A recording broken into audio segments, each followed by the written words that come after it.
ఏంటి?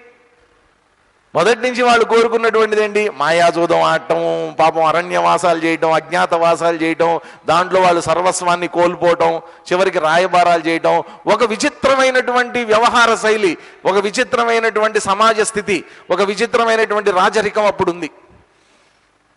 దాంట్లో మనసు పూర్తిగా ఈ పాండవులకు కానివ్వండి, కౌరవులకు కానీ ఎంతసేపు వాళ్ళు ఆలోచించిందేంటి? రాజ్యాలు రాజ్యాలు రాజ్యాలు రాజ్యాలు. మేము రాజ్యాలు పోగొట్టుకున్నాం, మా స్త్రీలను చెరబట్టారు, మాకు అవమానాలు జరిగాయి, మమ్మల్ని చంపడానికి ప్రయత్నం చేశారు. ఇవే ఆలోచనలు ఎంతసేపు. దానివల్ల ఏమైపోయింది? భగవన్నామ స్మరణ చేసుకోవడానికి, భగవంతుడిని తలుచుకోవడానికి పాపం వాళ్ళకి అవకాశం దొరకలే అప్పట్లో. కాబట్టి యుద్ధాల దాకా వచ్చే వ్యవహారం అంతా, యుద్ధం చేసుకోవడం దాకా వచ్చింది వ్యవహారం అంతా. ఏదో గోడితో పోయేది గొడ్డల దాకా తెచ్చుకున్నారంటారే, అట్లా తయారైంది వ్యవహారం అంతా. సో అందుకోసం అని చెప్పి దాదాపుగా అర్జునుడు ఏ మానసికమైనటువంటి స్థితిలో ఉన్నాడో మనం కూడా ఇప్పుడు అదే మానసిక స్థితిలో ఉన్నాం. కాబట్టి మనకి చెప్పదలుచుకున్నటువంటిది ఏంటి? శ్రీకృష్ణ పరమాత్మ, చెదరన్నటువంటి మనస్సు. ఇప్పుడు నీ మనసు ఏమవుతుంది? మన మనసునే మనం తీసుకుందాం. ప్రతి క్షణం ఎక్కడికో ఒక చోటకు పరిగెడుతోంది. దాన్ని తీసుకొని వచ్చి కూర్చోబెట్టడం మనకి కష్టతరం అయిపోతుంది. అలాంటి వాడు దేన్నైతే స్మరిస్తాడో అక్కడికే చేరుకుంటాడు అని చెప్తూ, తర్వాత కొన్ని చాలా ముఖ్యమైనటువంటి శ్లోకాలండి. ఇక్కడి నుంచి ఒక 3 శ్లోకాలు మనం నిరంతరం, వాస్తవంగా ఏంటంటే వీటి అర్థం తెలిసినా తెలియకపోయినా నిత్యం పారాయణం చేసుకోదగినటువంటి శ్లోకాలు అన్నమాట ఇవి. రోజు ఒకసారి చదువుకుంటే కూడా మంచిది ఈ శ్లోకాలు. అటువంటి శ్లోకాల గురించి ఇప్పుడు చెప్పబోతున్నారు చూడండి. కవి కొంచెం ఇక్కడి నుంచి ఛందస్సు మారుతుందండి. మళ్ళీ జగతీ ఛందస్సులోకి వెళ్తాం. ఇప్పటిదాకా అనుష్టుప్ ఛందస్సులో చదివాం, ఇప్పుడు జగతీ ఛందస్సులోకి వెళ్తాం. మారుతుంది, మీటర్ మారుతుంది, దాని రాగం కూడా మారిపోతుంది. కవిం పురాణమనుశాసితారం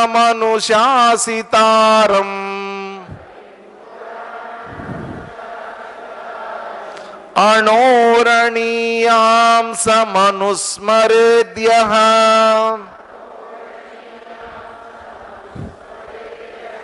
సర్వస్య ధాతారమచింత్య రూపం ఆదిత్యవర్ణం తమసః పరస్తాత్ కవిం పురాణమనుశాసితారం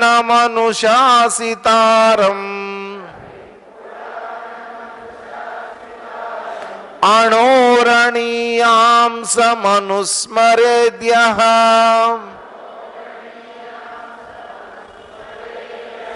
సర్వస్య ధాతారమచింత్య రూపం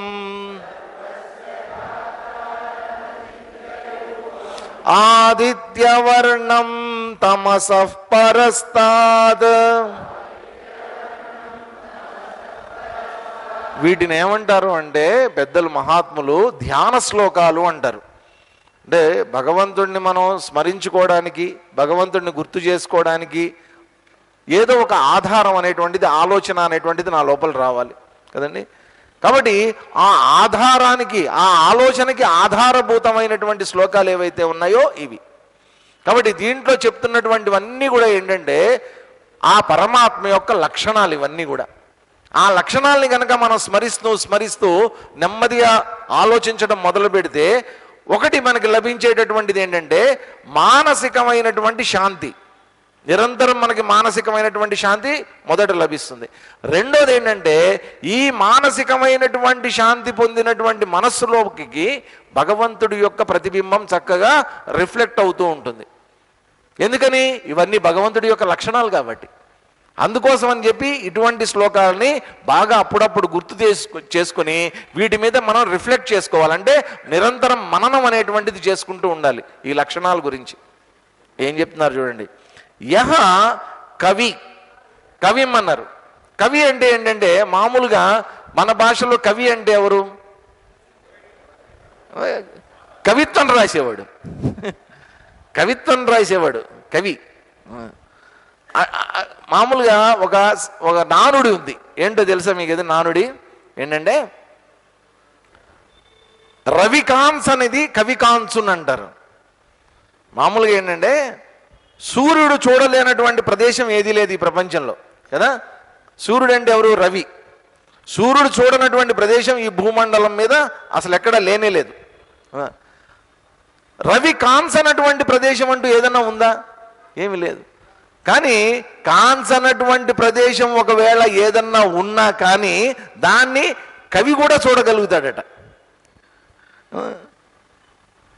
రవి కాంచనది కవి కాంచన్ అంటే అంతటా చూడగలిగినటువంటి వాడు. కవి దేంతో చూడగలుగుతాడు చెప్పండి? దేంతో చూస్తాడు కవి? ఆయన యొక్క ఇంట్యూటివ్ పవర్, ఆయనలో ఒక రకమైనటువంటి ఊహా శక్తి ఉంటుంది. ఊహించగలుగుతాడు, ఇది ఇలా ఉండొచ్చు, ఇది అలా ఉండొచ్చు. అందుకనే ఆయన లోపల నుంచి, ఒక కవిలోంచి ఒక విచిత్రమైనటువంటి భాష, ఒక విచిత్రమైనటువంటి జ్ఞానం కవిలోంచి బయటకు వస్తూ ఉంటుంది నిరంతరం. ఇక్కడ కూడా పరమాత్మకి పెట్టినటువంటి పేరేంటి? కవి. కవి అని ఎందుకు పెట్టారు? ఆయన లేనటువంటి ప్రదేశం లేదు. ఆయన గురించి మీరు ఎంత వర్ణించుకున్నా ఆ వర్ణనలన్నీ తక్కువే. అందుకని ఆయన పేరు కవిం, సర్వజ్ఞుడు, అన్నీ తెలిసినటువంటి వాడు. ఆయనకి తెలియనటువంటిదంటూ ఏమీ లేదండి. భగవంతుడికి తెలియనటువంటిదంతా ఏం లేదు. ఆయనకి తెలిసినటువంటి దాంట్లోంచే మనం కొద్దిగా ఏదో ఎంత తెలుసుకొని, ఆయన దగ్గర ఉన్నటువంటి జ్ఞానంలో, ఆయన దగ్గర ఉన్నటువంటి సముద్రం అంత జ్ఞానంలో మనం ఒక చెంచాడు తెలుసుకున్నాం. సముద్రం అంత జ్ఞానంలో ఒక చెంచాడు తెలుసుకుని దానికి పెట్టిన పేరేంటో తెలుసా? సైన్స్. దానికి పెట్టినటువంటి పేరు టెక్నాలజీ. దానికి పెట్టినటువంటి పేరు మెడిసిన్. అంతా ఏంటయ్యా? ఆయన సర్వజ్ఞ. వాస్తవంగా ఎట్లా ఉందంటే ఈ ప్రపంచం, మొట్టమొదట అసలు యాటమ్ అనేది ఒకటి ఉందని ఎవడికి తెలియదు. అణువు అంటే ఎవడికి తెలియదు. ఆ తర్వాత అణువు అనేది ఒకటి ఉంది అని కనుక్కున్నారు. అణువు ఒకటి ఉంది, యాటమ్ ఉంది అని కనుక్కున్నటువంటి వాడికి నోబెల్ బహుమతులు ఇచ్చారు. తర్వాత ఎవడో ఏం చేశాడు? సార్, ఈ యాటమ్ని స్ప్లిట్ చేయొచ్చండి మనం అన్నారు. దాన్ని విడదీయచ్చండి, పగలగొట్టొచ్చండి అన్నారు. అటువంటి వాడికి నోబెల్ బహుమతి ఇచ్చారు. ఆ యాటమ్ని కనుక మనం స్ప్లిట్ చేస్తే దాంట్లోంచి ఎనర్జీ వస్తుందండి, దాన్ని కరెంటు కింద ఉపయోగించుకోవచ్చు, బాంబులు కూడా వేయచ్చు అని కనుక్కున్నారు. వాడికి నోబెల్ బహుమతి ఇచ్చారు. వాడికి ఇచ్చారు నోబెల్ బహుమతి. యాటమ్ ఉందని కనుక్కున్న వాడికి ఇచ్చారు, దాన్ని ఏం చేయొచ్చో చెప్పినటువంటి వాళ్ళకి ఇచ్చారు. ఇప్పుడు అసలు యాటమ్ని పెట్టినటువంటి వాడికి ఏం బహుమతి ఇవ్వాలి? అసలు యాటమ్ని అక్కడ ఉంచినటువంటి వాడికి ఏం బహుమతి ఇవ్వాలి? నువ్వు ఉన్నదాన్ని ఉపయోగించుకోవడం తెలుసు, కానీ అది ఎందుకుంది, ఎలా ఉంది అని నీకు తెలుసా? సర్వజ్ఞ, ఆయనకొక్కడికే తెలుసు. ఎందుకని? ఈజ్ కవి. ఆ జ్ఞానం ఆయనకి మాత్రమే ఉంది, ఎందుకంటే ఆయనే పెట్టాడు కాబట్టి. అది పెట్టినటువంటి వాడికి అంత జ్ఞానం తెలుస్తుంది. ఒక ఇల్లు ఉందనుకోండి, ఆ ఇంట్లో ఉండే వస్తువులన్నీ ఎవరికి తెలుస్తాయి? ఇంటి ఓనర్కి తెలుస్తాయి. విచిత్రం ఏంటంటే, నేనుండే ఇంట్లో, మా ఇంట్లో నా వస్తువులు నాకు చస్తే తెలియదు ఎక్కడున్నాయో. అన్నీ ఎవరు చేసిండగా వాళ్ళ అబ్బాయి రవి ఉన్నాడు, వాడికన్నా తెలుస్తాయి. లేదా ఇంకో ఇద్దరు ఉన్నారు, వాళ్ళకి తెలుస్తాయి నా వస్తువులన్నీ ఎక్కడెక్కడ ఉంటాయి. పాపం వాళ్ళే వచ్చి తీసి పెడుతుంటారు. కానీ జనరల్గా, నేను సరదాగా జోక్గా చెప్తున్నా, జనరల్గా ఏం జరుగుతుందంటే, ఇల్లు కట్టించుకున్న వాడికి, ఇంట్లో ఉన్నటువంటి వాడికి, ఇంట్లో కాపురం చేసినటువంటి వాడికి ఇంట్లో ఏమేమి వస్తువులు ఎక్కడెక్కడ ఉన్నాయో నాలెడ్జ్ ఉంటుంది. కొత్తగా నేను ఆ ఇంట్లోకి వెళ్ళాను అనుకోండి, నాకేమైనా తెలుస్తుందా? కాబట్టి ఈ సృష్టి చేసినటువంటి ఆ పరమాత్మ ఇక్కడ ఏముందో ఆయనకి తప్ప ఎవరికి తెలుస్తుందండి? కాబట్టి ఆయన సర్వజ్ఞుడు, కాబట్టి ఆయనకి పెట్టినటువంటి పేరు కవి. ఎప్పటి నుంచి ఉన్నాడండి ఈ కవి? పురాణం. సృష్టి మొదటి నుంచి ఉన్నటువంటిది ఆయనే. ఎందుకంటే సృష్టి చేసిందే ఆయన కాబట్టి. సృష్టి మొదలుపెట్టింది ఆయనే. అనుశాసితారం. పైగా సృష్టిని సృష్టించడమే కాదండి, దాంట్లో ఏమేమి ఉన్నాయో అన్నీ తెలిసినటువంటి వాడు మాత్రమే కాదు, అనుశాసితారం, శాసించేటటువంటి శక్తి కలిగినటువంటి వాడు. ఎక్కడెక్కడ ఏముండాలి, ఎక్కడెక్కడ ఎవరెవరు ఉండాలి, ఏమేం పనులు చెయ్యాలి, వాటికి. ఇప్పుడు భూమి ఆకర్షణ శక్తి అన్నారు. భూమి ఆకర్షణ శక్తి ఏంటి? గ్రావిటేషనల్ ఫోర్స్ అన్నారు. నీరు పైనుంచి కిందకే ప్రవహిస్తుంది అని అన్నారు కదండి. ఆ పైనుంచి కిందకే ప్రవహించేటటువంటి శక్తి, ఆ గ్రావిటీ అనేటువంటిది ఎవరు పెట్టారు? అనుశాసితారం, ఆయన పెట్టినటువంటిది. అది మనం పెట్టగలమా? భూమికి ఆ శక్తిని మనం ఇవ్వగలమా? ఒక వస్తువు పైకి చేస్తే అది కిందే పడుతుంది, ఎందుకంటే భూమి పెద్ద మ్యాగ్నెట్ అండి అని అన్నారు. ఆ మ్యాగ్నెట్ని ఎవడు పెట్టాడు లోపల? మనం ఏమైనా పెట్టామా? మ్యాగ్నెట్ పెట్టింది ఆయనే, దానికి ఆ మ్యాగ్నెటిజం పవర్ ఇచ్చినటువంటిది కూడా ఆయనే. అనుశాసితారం. అన్నిటినీ కంట్రోల్ చేయగలిగినటువంటి వాడు, తన చెప్పు చేతల్లో పెట్టుకోగలిగినటువంటి వాడు ఆయన, అనుశాసితారం. కాబట్టి అటువంటి వాడు. ఇంకో విషయం, విచిత్రమైన విషయం చెప్పారు చూడండి, అణోహ అణీయాన్. అణువు అంటే ఏంటి? ఇప్పుడు మనం చెప్పుకున్నామే యాటం కదా, మనకి తెలిసినటువంటిది అత్యంత చిన్న యాటం యాటం యాటం యాటం, దానికంటే అత్యంత సూక్ష్మదర్శిని అంటాం మనం. సూక్ష్మదర్శిని అంటే మైక్రోస్కోప్. ఆ మైక్రోస్కోప్లో పెట్టి చూస్తే కూడా కనిపించినటువంటిది, కేవలం ఊహకి మాత్రమే అందేటటువంటి అణువులు కొన్ని ఉన్నాయి కదా. ఏం చేశారంటే ఒక విచిత్రమైన ఎక్స్పెరిమెంట్ చేశారు ఈ మధ్య, ఒక 10 ఏళ్ల క్రితం జరిగింది. ఏం చేశారంటే LHC దాని పేరు, లార్జ్ హైడ్రాన్ కొలైడర్ అని ఏం చేశారంటే ఒక 27 కిలోమీటర్ల సొరంగం తవ్వారు. రౌండ్గా తవ్వారు, ఎక్కడో భూమి లోపల. పైన ఏమన్నా గొడవలు జరుగుతాయని చెప్పి భూమి లోపల 27 కిలోమీటర్ల సొరంగం తవ్వారు. తవ్వి ఏం చేశారంటే దాంట్లో హైడ్రోజన్ ఆటంని బొంబార్డ్ చేశారు. బొంబార్డ్ చేయడం వల్ల వాళ్ళు ఊహించినటువంటిది ఏంటంటే, దాంట్లో మన ఇండియన్ సైంటిస్టులు కూడా పాల్గొన్నారండి ఆ ఎక్స్పెరిమెంట్లో, LHCలో. వాళ్ళ ఉద్దేశం ఏంటంటే, ఈ భూమి తయారైనప్పుడు లేదా ఈ సృష్టి తయారైనప్పుడు ఏ విధమైనటువంటి కండిషన్స్ ఉన్నాయి అక్కడ అనేది తెలుసుకోవటం వాళ్ళ ముఖ్య ఉద్దేశం అది. కాబట్టి ఏం చేశారు, హైడ్రోజన్ ఆటంని బొంబార్డ్ చేశారు. దాంట్లో ఏదో మొత్తానికి 27 కిలోమీటర్ జుమ్ అని తిరిగి వచ్చి దాన్ని కొడుతుంది అనమాట, అంత ఫాస్ట్గా కొడితే మొత్తానికి ఏదో ఒక విస్ఫోటం జరిగింది అక్కడ. దాంట్లోంచి ఏవో కొన్ని అణువులు వచ్చాయి. వాటి పేర్లు ఏంటో వాళ్ళకి కూడా తెలియదు. వాటికి ఏం పేరు పెట్టుకోవాలో తెలియక గాడ్ పార్టికల్ అని పేరు పెట్టుకున్నారు. వాటి గాడ్ పార్టికల్ దాని పేరు. ఇక్కడ ఏమంటున్నారంటే అణోహో అణీయాంస, ఆ అణువు కంటే కూడా అణీయము. దాని పేరేంటో తెలియదు, అది ఎలా ఉంటుందో తెలీదు. కేవలం ఊహించడం మాత్రమే మనం చెయ్యగలిగినటువంటి ఊహాజనితమైనటువంటి అణువు అది, అంతే. అంటే ఇప్పుడు మనకు డౌట్ వస్తుంది, సార్ అణువు అంటేనే కంటికి కనిపించినటువంటి ఇంత చిన్నది కదా, ఇప్పుడు ఈయన కూడా పరమాత్మ కూడా అణువు కంటే కూడా అణువైనటువంటి వాడు అని అంటున్నారు కదా మీరు. అంటే పరమాత్మ కూడా ఇంతుంటాడా?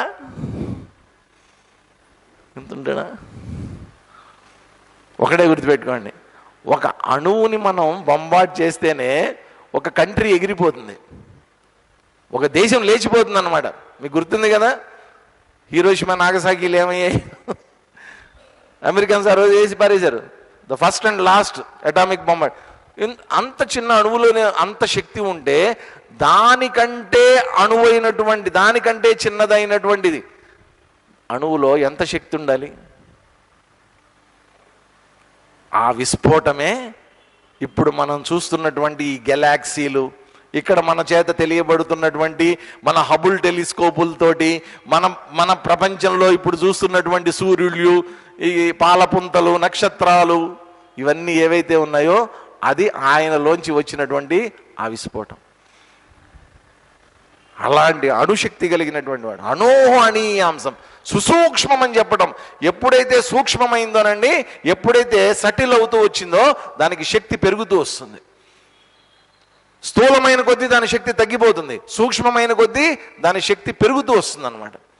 కాబట్టి అంత సుసూక్ష్మమైనటువంటి వాడు సర్వస్య ధాతారం. సర్వస్య ధాతారం, అన్నిటినీ ధరించి ఉండేటటువంటి వాడు. కాబట్టి ఆయనకి ఏం ఆకారం ఉంది? ఆయనకి ఏం ఆకారం ఉంది?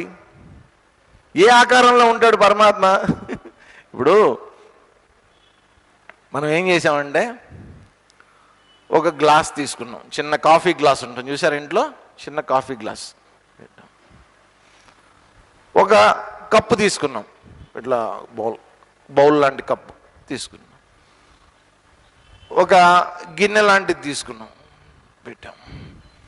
ఇట్లా ఒక 5-6 వెరైటీలు అన్నీ పెట్టాం.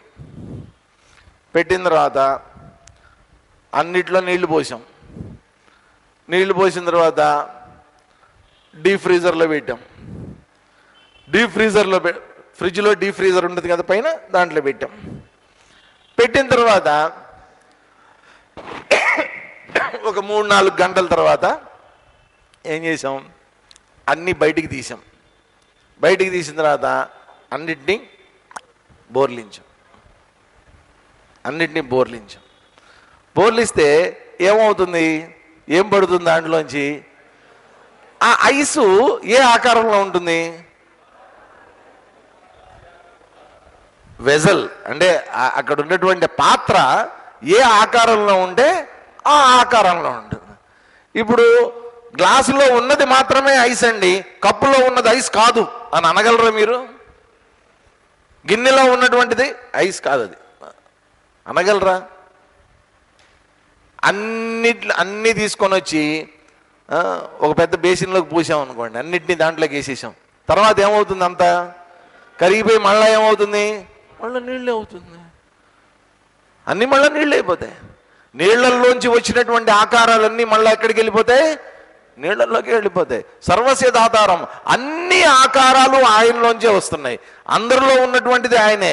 ఆయనది ఏ ఆకారం? ఆయనకి ఏ ఆకారం లేదు. నీళ్ళకి ఏ ఆకారం ఉంది?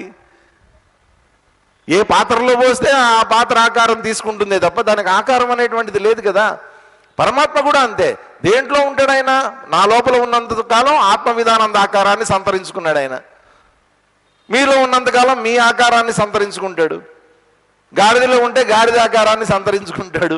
పక్షిలో ఉంటే పక్షి ఆకారాన్ని సంతరించుకుంటాడు ఆయన. సర్వస్య ధాతారం, అన్ని ఆకారాలని సంతరించుకున్నాడు కాబట్టి అన్ని ఆకారాలని ధరించి ఉండేటటువంటి వాడు. మనం ఏ విధంగా అయితే ఈ వస్త్రాన్ని ధరిస్తున్నామో, పైన మనం కప్పుకోవడానికి ఈ వస్త్రాన్ని దీని కింద ఒక ఉపయుక్తమైనటువంటి దీని కింద మనం ఎట్లా ధరిస్తున్నామో, ఆయన అన్ని ఆకారాలని ధరించి ఉండేటటువంటి వాడు, సర్వస్య ధాతారం అని చెప్పి తర్వాత ఏమన్నారు? ఓహో, సర్వస్య ధాతారం అయితే ఆయన బాగా కనిపిస్తాడండి. అచింత్య రూపం, చింతించడానికి వీలు లేనటువంటి రూపం అట. చూడండి, రూపం అంటున్నారు కానీ అది ఎలాంటి రూపం అట? చింతించడానికి, ఊహించడానికి వీలు కానటువంటి రూపం. చింతించడానికి వీలు కానటువంటి రూపము అని చెప్పారు అంటేనే దాని అర్థం ఏంటి చెప్పండి? అసలు అక్కడ రూపం లేదు, అరూపం. ఆయనకు ఒక రూపం అనేది లేదు. అందుకనే అచింత్య రూపం. ఏదన్నా ఒక రూపం ఉంది అంటే దాని గురించి నేను ఆలోచిస్తా. ఇప్పుడు అదేంటి అని అడిగారు అనుకోండి నన్ను, సార్ అది మానిటర్ అండి అని నేను చెప్తా. ఎందుకని? అక్కడ ఒక ఆకారం కనిపిస్తుంది నాకు, అది మానిటర్ అని నేను చెప్పగలుగుతున్నా. అదేంటి అని అడిగారు, లైట్. అది వెలుగుతోంది కాబట్టి దాన్ని లైట్ అని నేను చెప్పగలుగుతున్నా. ఇదేంటి అన్నారు, రిసీవర్ అండి, ట్రాన్స్మిటర్ అండి అన్నారు. ఆకారం ఉంది కాబట్టి నేను ట్రాన్స్మిటర్ అని చెప్పగలుగుతున్నా. ఏ ఆకారము లేనటువంటి దాన్ని నేను ఏమని చెప్పగలను? అచింత్య రూపం. రూపం లేదు దానికి. రూపం లేదు కాబట్టి దాని గురించి మనం ఏం చెప్పలేం. అచింత్య రూపం. అయితే ఒకటి మాత్రం చెప్తున్నారు, ఏంటిట? ఆదిత్య వర్ణం. వర్ణం ఒకటి ఉంది. వర్ణం అంటే ఏంటి? కలర్. వర్ణం అంటే కలర్. ఆదిత్య వర్ణం. ఏ రంగులో ఉంటాడట ఆయన? ఆర్యుడు, సూర్యుడు. అంటే సూర్యుడి నుంచి వచ్చేటటువంటిది ఏంటి మనకి? ముఖ్యంగా కాంతి. కాబట్టి ఆయన జ్ఞానస్వరూపుడు కాబట్టి ఆయన దేంతో పోలుస్తున్నారు ఇక్కడ? కాంతి, ప్రకాశమానమైనటువంటి కాంతి. ఆదిత్య వర్ణం అని అంటంలో అర్థం చూడండి. ఇప్పుడు మీరు మామూలుగా బయటికి వెళ్ళారు, ఎండలోకి వెళ్ళారు, ఎండలోకి వెళ్ళి తల ఎత్తి పైకి చూశారు, చూస్తే కళ్ళల్లో సూర్యకిరణాలు పడ్డాయి. సూర్యకిరణాలు ఒకసారి కళ్ళల్లో పడిన తర్వాత ఎక్కువసేపు మనం చూడలేమండి సూర్యుడిని. అట్లా ఊరికినా ఒకసేపు అట్లా సూర్యుడిని అక్కర్లా, పెద్ద లైట్ని చూసినా చాలు. ఇప్పుడు ఆ లైట్ని చూశానే నేను, మీరు కనిపించరు నాకు, చాలా కష్టం. అందుకని లైట్లు వైపు చూడకుండా చెప్పాలి మాలాంటి స్పీకర్లు. చూసామంటే మీరు ఎవరు కనిపించరు, మాకు దూరంగా పెట్టిస్తారు. అందుకనే లైట్లు. సూర్యుడు కూడా అంతే. ఒక్కసారి మనం సూర్యుడిని చూసామనుకోండి, ఇంకా కళ్ళు తెరిచి దాదాపు ఒక 5 నిమిషాలు మనకేం కనిపించదు. అందుకని డైరెక్ట్గా కళ్ళతో ఎప్పుడు కూడా సూర్యుడిని చూడకూడదు. ఈవెన్ కెమెరాస్ కూడా ఆ వైపు తిప్పకూడదు. కెమెరాస్ లెన్సులు కూడా పాడైపోతాయి. ఇక్కడ సూర్యుడిని ఒక్కసారి చూస్తే మనకి ఏ విధంగా అయితే ప్రపంచం అంతా అంధకారం అయిపోతుందో, ఒకటే గుర్తుపెట్టుకోండి, ఒక్కసారి పరమాత్మ దర్శనం, ఒకసారి పరమాత్మ అనుభవం కనుక కలిగితే ఈ ప్రపంచం అనేది ఇంకా కనిపించదు మీకు. ఎటువంటి సందేహం లేదు దాంట్లో. ఇంక ఈ ప్రపంచము, ఇది బాధించటము, ఇది కష్టపెట్టడము, దీంట్లో నేను మునగటం, తేలటం, ఇవన్నీ ఇంకేం ఉండవు. ఒక్కసారి నేను పరమాత్మను కనుక చూడగలిగితే. కాబట్టి అటువంటి సూర్యుడితో సమానమైనటువంటి కాంతి ఎక్కడుందండి? ఎక్కడా లేదు బాబు, నీ లోపలే ఉంది. అంత కాంతి లోపల ఉంటే చేస్తున్నటువంటిది ఏంటి? నీకు చూసుకోవడం చేత కావట్లా, ఒక అంధుడిలాగా బతుకుతున్నావు. మన బతుకంతా అందం ఎత్తుక్కోవడం లోపలే ఉంది ఇంత కాంతి. అందుకనే ఏం చెప్తారంటే, లోపలికి తిరిగి పరమాత్మని నేను చూడాలి అని అనుకున్నప్పుడు, అంతర్ముఖమైనప్పుడు నేను వాస్తవంగా చూడాల్సింది ఏంటంటే, నా లోపల పరమాత్మ ఎక్కడున్నాడు? ఇక్కడున్నాడా అని ఎత్తుక్కోవడం కాదు. నా శరీరం అంతా కూడా, నా హృదయం లోపల, నా మనస్సు లోపల, నా బుద్ధి లోపల, నా శరీరం అంతటా కూడా జ్ఞానపూరితమైనటువంటి కాంతి ఒకటి ప్రసరిస్తుంది అన్నటువంటి భావనని కలిగి ఉండమని చెప్తారు ధ్యానంలో. ఆ కాంతి ఎవరో కాదయ్యా, ఆ కాంతే పరమాత్మ చైతన్యం.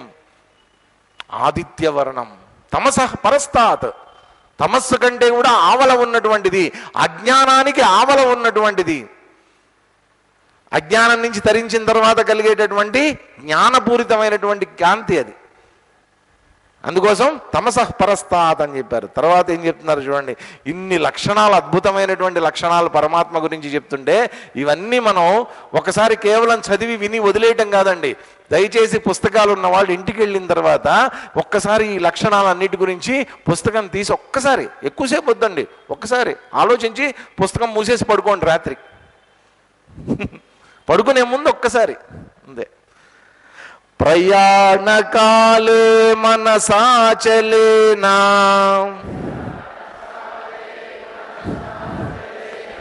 భక్త్యా యుక్తో యోగ బలేన చైవ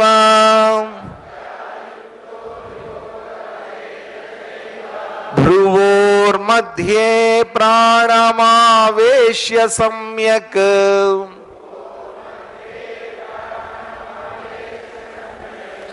సతం పరం పురుషముపైతి దివ్యం. ఈ ట్యూను కొంచెం కష్టంగా ఉంటుంది, ఎందుకంటే కొత్త కాబట్టి మనకి. రోజు చదివే శ్లోకాలు రోజు చదివేస్తున్నాం. ఈ కొత్త ఛందస్సు కొంచెం ట్యూన్ కష్టంగా ఉంటుంది, ట్రై చేయండి, పర్వాలేదు. ప్రయాణకాలే మనసాచలేనా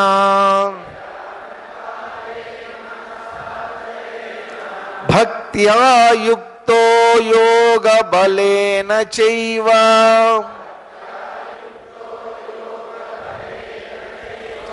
భ్రువోర్మధ్యే ప్రాణమావేశ్య సమ్యక్. ఇక్కడ ఏమవుతుందంటే, భ్రువోర్మధ్యే అని మనం అన్నప్పుడు, మధ్యే ధ్యేకి ఒత్తు పలకలేనటువంటి స్థితి వస్తుంది. కొంచెం మైండ్ అక్కడ పెడితే ధేకి కూడా ఒత్తు మనం పలకచ్చు. జాగ్రత్తగా అబ్జర్వ్ చేయండి. భ్రువోర్మధ్యే ప్రాణమావేశ్య సమ్యక్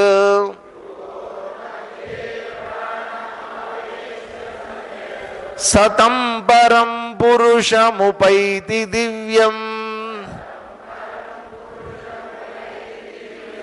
సహ ప్రయాణకాలే అచలేన మనస, అతడు అంటే ఎవరు? ఇంతకు ముందు శ్లోకంలో అన్ని లక్షణాలతో వివరింపబడినటువంటి ఆ పరమాత్మ ఎవరైతే ఉన్నారో ఆయన ప్రయాణకాలే, ప్రాణాలు వెళ్ళేటటువంటి సమయంలో అచలేన మనస, అచలం అంటే ఏంటి? చలం అంటే ఊగిసలాడటం. అచలేన మనస, ఊగిసలాడనటువంటి స్థిరమైనటువంటి మనస్సుతోటి అదొకటి కలిగి ఉండాలి. భక్త్యా యుక్త యోగ బలేన ఏవ, భక్తితో కూడుకుని ఉన్నటువంటి మనస్సై ఉండాలి. యుక్త కంట్రోల్లో ఉన్నటువంటి మనస్సై ఉండాలి. యోగ బలేన, యోగం అనేటువంటి బలం కలిగినటువంటి మనస్సై ఉండాలి. కేవలం జ్ఞానం ఉంటే సరిపోదండి, ఇవన్నీ కూడా ఉండాలి. కాబట్టి ఒక సాధకుడికి బలం దేని నుంచి వస్తుందండి? బలం దేని నుంచి వస్తుంది సాధకుడికి? మామూలు కండలు పెంచాలనుకోండి, కండలు పెంచాలంటే బలం కావాలి. ఎలా వస్తుంది బలం? బాగా తింటే 3 పూట్ల ఆ ప్రోటీన్ ఫుడ్లు అవన్నీ ఏవేవో తినేస్తుంటారు. ఏంట్రా అంటే బలం కావాలండి. బలం ఉన్న బలం ఖర్చు చేసుకోవడం చేత కాదు, కానీ కొత్త బలం కావాలి వీళ్ళకి. బలం అవి ఏమిటి? ఫిజికల్గా కావాల్సినటువంటి బలాలు. కొంతమందికి పాపం నిజంగానే బలం అవసరం అవుతుందిలేండి. వాళ్ళకేవో ఎక్స్టర్నల్గా వాళ్ళకి పాపం అవన్నీ ఆ ట్యాబ్లెట్స్, మల్టీవిటమిన్ ట్యాబ్లెట్స్ అవన్నీ వేస్తూ ఉంటారు పాపం. కొంతమందిలో అనారోగ్యం ఉంటుంది కాబట్టి ఉంటుంది, వాళ్ళకి వీక్నెస్ ఉంటుంది. ఇవన్నీ శారీరకంగా అవసరమైనటువంటి బలంకి కావాల్సినటువంటి సప్లిమెంట్లు మనం తీసుకుంటాం. ఇక్కడ చెప్తోంది ఏంటంటే, అరే బాబు, నువ్వు శారీరకంగా బయట ప్రపంచంలో పనిచేయడానికి నీకు ఏ విధంగా బలం అవసరమో సాధన చేయడానికి కూడా నీకు బలం అవసరం. దేనికి బలం ఇవ్వాలి? ఇక్కడ నీ మనసుకి బలం ఇవ్వాలి. ఆ బలం ఎక్కడి నుంచి వస్తుంది? యోగ బలేనా. ఎవరైతే యోగాన్ని ఆచరిస్తారో, అందుకనే బాబు ఇందాకల శ్లోకంలో 7వ అధ్యాయంలో 6వ అధ్యాయంలో యోగం యోగం యోగం యోగం, నీ మనసుని నీ దగ్గర పెట్టుకో, నీ మనసుని కంట్రోల్లో ఉంచుకో, అదే యోగము అని చెప్తూ వచ్చారు.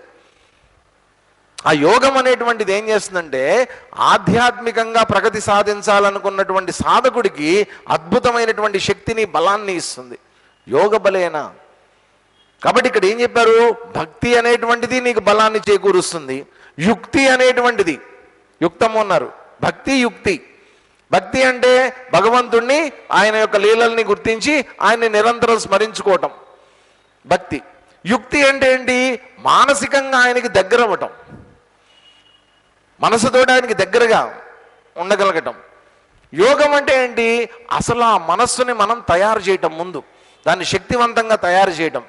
అది మనం ఎలా చేస్తామో నీ ఇష్టం. ఏ రకమైనటువంటి పద్ధతులను ఉపయోగిస్తావో, ఏం చేస్తావో, రకరకాలైనటువంటి ఏవో ఉన్నాయి కదా. యోగంలోకి వెళ్తే భ్రామరి అవన్నీ ఏవో చేస్తూ ఉంటారు, చాలా టెక్నిక్స్ అన్నమాట అవన్నీ కూడా. ఊగేటటువంటి దీపాన్ని పెట్టి ఆ దీపాన్ని చూస్తూ అలాగ నెమ్మదిగా తీసుకొని రావడం, ఇటువంటివన్నీ కొన్ని టెక్నిక్స్ ఉంటాయి. ఆ బలాన్ని తీసుకొని రావాలి. ఉచ్ఛ్వాస నిశ్వాసాలని కంట్రోల్ చేస్తూ ఆ బలాన్ని దానికి అందించాలి. ఇట్లా రకరకాలైనటువంటి శక్తుల ద్వారా యోగ బలం అనేటువంటిది మనస్సుకి మనం ఇవ్వగలగాలి. యోగ బలేనయ్యేవా. ఏం చేయాలట? ఇంత బలాన్ని సంపాదించి ఎవరిని కొట్టడానికి అయ్యా ఇదంతా? ఎవరిని ఉద్ధరించడానికి? నన్ను ఉద్ధరించుకోవడానికి ఇదంతా. ఏం చేయాలి? అప్పుడు చెప్తున్నారు చూడండి, భ్రువోహో మధ్యే ప్రాణం సమ్యక్ ఆవేశ్య. ప్రాణాన్ని ఎక్కడికి తీసుకురావాలో చెప్తున్నారు. ప్రాణం ఎక్కడికి తీసుకురావాలట? భ్రువోర్ మధ్యే. ఇది భ్రుకుటి, అదే ఇది భ్రూ మధ్యంలోకి ప్రాణాన్ని ఇక్కడికి తీసుకురావాలట. సార్ అలా ఎలా వస్తుంది సార్ అక్కడికి? ప్రాణం ఎక్కడుంటే దాన్ని తీసుకుని రావాలి నేను అక్కడికి. సరే అదేమన్నా ఇక్కడ ఉంటే తీసుకొచ్చి ఇక్కడ పెడతామా, ఇక్కడ ఉంటే తీసుకొని వచ్చి ఇక్కడ పెడతామా? అట్లా ఏమన్నా చేసేటటువంటిదా ప్రాణాన్ని అక్కడికి తీసుకురావటం అంటే?